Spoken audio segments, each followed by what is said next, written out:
ஹரிக்குட்டியை பாருங்கள் வேர்க்க விறுவிறுக்க உட்காந்துருக்காரு. என்னவோ சமையல் இவர் தான் பண்ண மாதிரி. இரி மக்களே, இன்றைக்கி தக்காளி சாதம், கிழங்கப்பளம், அப்புறம் இது வந்து ஜவ்வரிசி வத்தல், பெரிய வத்தலாக இருக்குங்க.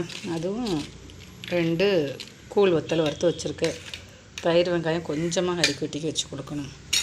அப்புறம் நார்த்தங்காய் பச்சடி இருக்குங்க. நேரத்தில் நார்த்தங்காய் பச்சடி கொஞ்சமாக இருக்குது.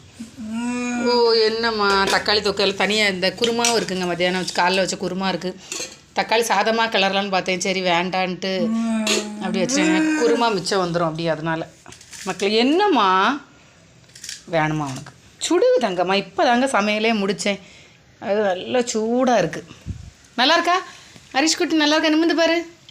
நல்லா இருக்கா தங்கம்மா? அபிமா கம்ப்யூட்டர் கிளாஸ் போயிருக்காங்க. அவள் வந்தோன்னே சாப்பிட்லான்னு பார்த்தா இவன் ரெடி ஆனோன்னா பொறுமையாக இருப்பானா, கத்திக்கிட்டே இருக்கான். சரி அவளுக்கு ஃபோன் பண்ண, அவள் இப்போ தான் கிளம்பியிருக்கவே செய்யலாம். வரதுக்கு எப்படியும் 1/2 மணி நேரம் ஆயிரும். சரி அப்போ பிள்ளைக்கு ஊட்டிடுவோம். நான் பொறுக்க மாட்டான். எல்லோரும் சேர்ந்துருந்து சாப்பிட்லாமேன்னு வெயிட் பண்ணேன்.